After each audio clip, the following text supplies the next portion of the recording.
Ya, seperti yang kita dengarkan tadi, Presiden Joko Widodo menyampaikan beberapa hal terkait capaian Indonesia di KTT G20. Salah satunya adalah dana transisi energi dan dana penanganan pandemi atau Pandemic Fund.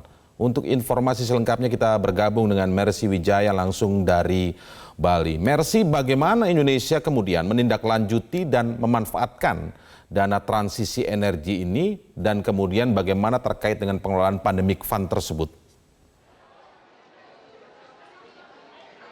Ya, Indra dan pemirsa, berdasarkan pernyataan dari Presiden Jokowi tadi, banyak manfaat yang dirasakan oleh Indonesia dari keberadaan KTT G20 Summit di Nusa Dua Bali tanggal 15 sampai 16 November 2022. Di antaranya adalah terbentuknya Just Energy Transition Partnership yang dipimpin oleh Amerika Serikat dan Jepang untuk membantu transisi energi di Indonesia.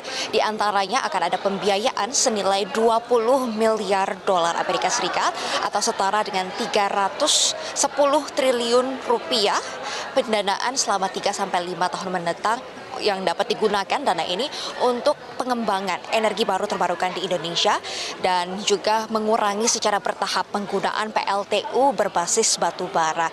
Dan ini juga turut mendukung visi Indonesia untuk mencapai nol emisi, zero emission tahun 2050 sampai 2060. Itu adalah kesepakatan yang terjadi selama KTT G20 Summit 2022.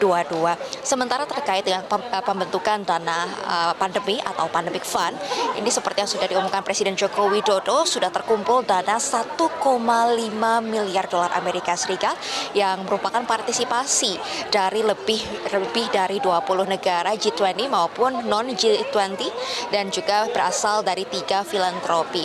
Dan komitmen Indonesia sendiri ini berpartisipasi untuk menyumbang berkontribusi secara finansial terhadap Pandemic Fund senilai 50 juta dolar Amerika Serikat.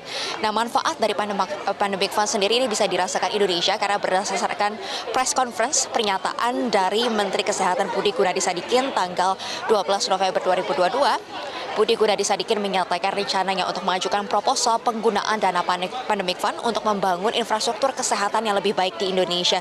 Di antaranya, dana ini akan digunakan untuk mentransformasi fasilitas dan sistem kesehatan di Indonesia melalui pembangunan laboratorium kesehatan berkualitas di seluruh Indonesia. Nah, pembangunan dari laboratorium ini bertujuan untuk memonitor dengan cepat keberadaan virus, bakteria maupun potensi-potensi penyakit lainnya dan potensi pandemi di tengah masyarakat.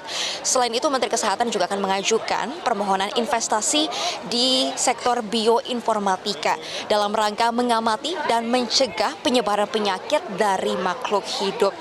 Dan inilah manfaat-manfaat nyata yang dapat dirasakan oleh Indonesia melalui Just Energy Transition Partnership dan juga melalui Pandemic Fund. Dan terkait dengan pengajuan proposal Pandemic Fund ini memang akan sesuai dengan mekanismenya, yang mana negara-negara ingin menggunakan dana Pandemic Fund ini diharuskan memberikan proposal rencana pembangunan infrastruktur yang bertujuan untuk mencegah dan juga menyiapkan diri dari pandemi yang terjadi saat ini maupun pandemi yang akan datang. Indra. Apa saja capaian lainnya dari penyelenggaraan KTT G20 di Bali ini, Mercy? Ya, Indra dan pemirsa, kami memantau ini merupakan suatu pencapaian dari Indonesia di bawah kepemimpinan, di atas kepemimpinan Indonesia terhadap G20 ini berhasil mencapai kesepakatan atau Leaders Declaration di saat yang tidak mudah.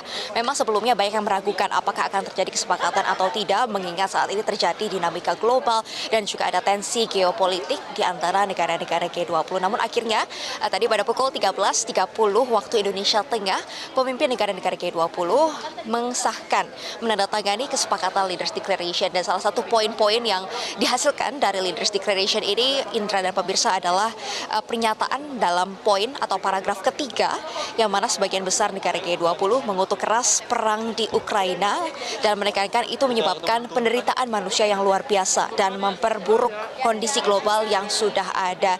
Dan dalam poin keempat ini juga ditekankan bahwa penggunaan dan ancaman penggunaan senjata nuklir tidak dapat dapat diterima. Dan penyelesaian konflik secara damai ini perlu dilakukan dan di era ini juga tidak boleh perang. Ini adalah salah satu poin yang dikatakan oleh Presiden Joko Widodo tadi sangat alot dibahas dalam konferensi tingkat tinggi G20 selama 2 tahun terakhir. Sehingga kalau kita lihat 1 jam sebelum pengumuman atau closing ceremony ini baru disahkan oleh para pemimpin negara-negara G20. Indra. Baik, terima kasih Mercy Wijaya melaporkan langsung dari Nusa Dua Bali.